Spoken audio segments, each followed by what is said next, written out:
Le Parc d'Olin vous présente le week-end sportif. Et on va démarrer avec un événement historique en tennis de table féminin.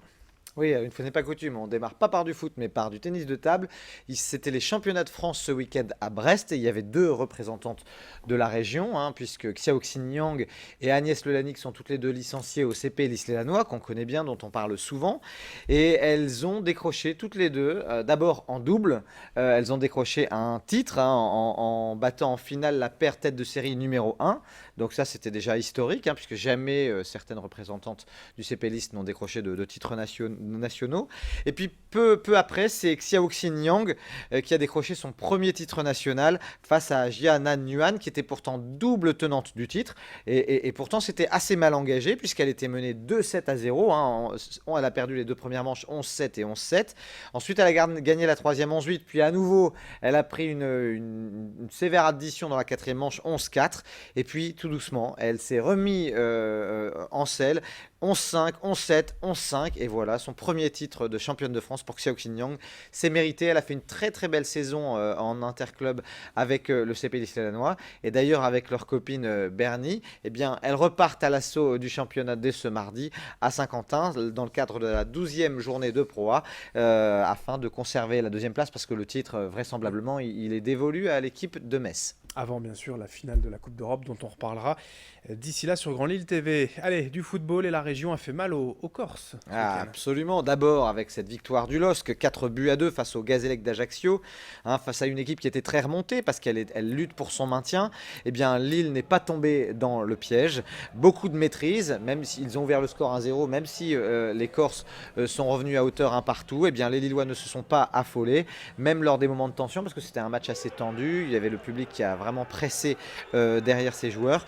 Sofiane Bouffal, alors moi je le reconnais, au tout début j'étais plutôt un Bouffal sceptique, je trouvais qu'il était un peu trop dribbleur, un peu trop perso, et vraiment cette saison il est en train de me faire changer d'avis. Il a été exceptionnel, Sofiane Bouffal, il a inscrit un triplé, il a provoqué le 4e but, il a même provoqué l'expulsion d'un joueur d'Ajaccio en fin de rencontre. En plus de ça, Corchia et Sidibé ont été assez impressionnants, toujours plein de vivacité et avec beaucoup de sérénité dans leurs interventions. Lille a donc fait vraiment le plein de confiance avant sa finale de Coupe de la Ligue. On le rappelle, ce sera ce samedi au Stade de France face au PSG.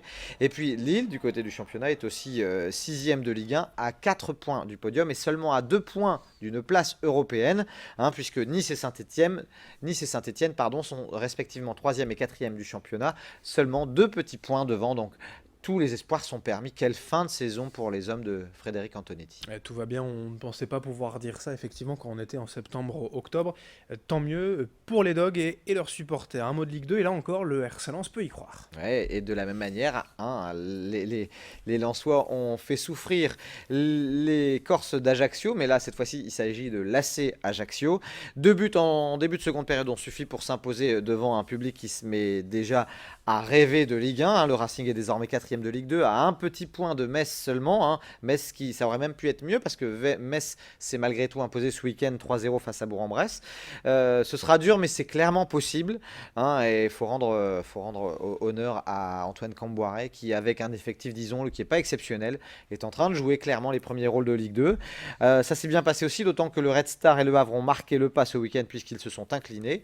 À l'inverse, Adrien, pour Valenciennes. C'est plus dur pour Valenciennes. C'est clairement plus difficile pour les Valenciennois qui vont devoir se battre jusqu'au bout pour décrocher leur maintien. Une défaite 2-1 contre Clermont. Sur leur pelouse, ce sont pourtant eux qui avaient ouvert la marque sur penalty, mais rapidement les Clermontois ont égalisé. Et c'est seulement à la 90e minute que les Clermontois ont fait pencher la balance en leur faveur.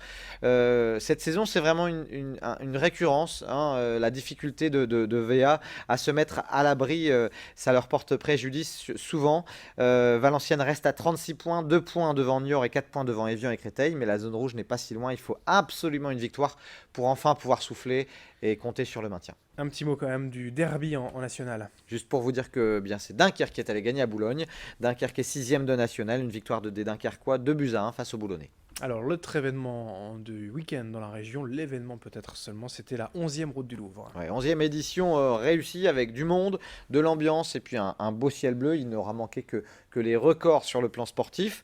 Un Barnabas Kipyego s'est imposé sur le marathon en 2h13 minutes et 27 secondes. C'était un petit peu un rythme de croisière jusqu'au 25e kilomètre. Ils étaient encore 4 à mi-parcours et puis il n'a produit son effort que dans le dernier quart du marathon pour s'imposer donc en 2h13. C'est Grégory Beunier qui s'est imposé sur le 10 km en 32 minutes et 13 secondes. Un 10 km où il y avait 3000 participants l'an dernier et 4000 cette année. C'est dire que l'événement prend encore de l'ampleur. Seul petit bémol, c'est que, à juste titre, la Route du Louvre avait essayé d'associer un petit peu la Picardie en mettant en place un trail et chronométré et puis une randonnée VTT. Et ça n'a pas vraiment porté ses fruits puisqu'il y a eu à peine 80 participants sur les deux épreuves. Mais bon, c'était louable et je pense que ça prendra son envol d'année en année. Et la course à pied fait décidément en recette en France et dans la région. On vous y attend peut-être l'année prochaine sur cette route du Louvre. Allez, un mot de judo plus sérieusement, avec une invasion hollandaise au tournoi international. Ouais, tournoi international Christophe Maquet, c'est à Saint-Gin en Mélantois, avec un record de nations égalé, 5 nations. Ils auraient même pu faire 6 si la Suisse n'avait pas fait défaut au dernier moment. Et puis un record d'équipes étrangères, 8 équipes qui venaient d'en dehors de la France. Alors, première équipe, c'est une équipe hollandaise, en effet, Herenveen. Heureusement, l'honneur nordiste est sauf puisque le judo club de M a pris la deuxième place et puis troisième place ex aequo, encore 2 équipes hollandaises. Beaucoup de tension parce que les équipes avaient vraiment envie de gagner, même s'il n'y a pas d'argent à prendre. Beaucoup de tension, mais dans le bon sens du terme. Plus de 150 combattants. Et puis, à noter, Adrien, la présence ce week-end à Saint-Gin-en-Mélantois de Valdemar Légienne, double champion olympique, qui était là. Et puis, il faut rendre hommage aussi au président, Frédéric Maquet, et tous ces bénévoles qui ont fait de cette édition un très très beau cru. Allez, un dernier mot, ou plusieurs derniers mots en bref pour finir. Alors rapidement, pour vous dire en basket que le BCM à Gravelines a chuté de 20 points à Paris, on s'y attendait pas. Heureusement, ils sont toujours qualifiés pour les playoffs, mais il ne faut pas perdre de points en route. Orchy est tombé à domicile, même si Orchy joue de mieux en mieux. On sait que c'est terminé pour le BCO qui ne pourra pas se maintenir en Pro B. Le SBVA s'est assuré des playoffs après sa victoire dans le derby face au Hainaut. Lille a battu hier Toulon. Lille n'en finit plus d'enchaîner les victoires en Pro B, et il a battu le leader chez lui. Et puis le Portel s'est aussi imposé. Le Portel est désormais deuxième de Pro B. Il y a un vrai coup à jouer pour les Maritimes. Un petit mot de rugby pour vous dire que les filles du LMRCV sont tombées face à Blagnac à domicile 15-22. L'USDK en handball peut faire une croix sur une place européenne après sa défaite 22-19 à Chambéry.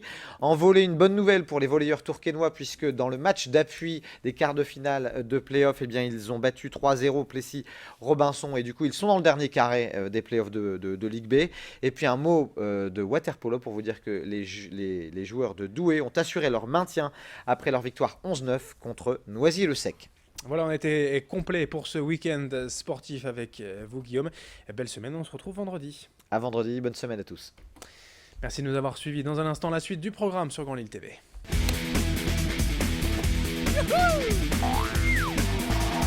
Le Parc d'Olin, destination nature et sensations, vous a présenté le week-end sportif.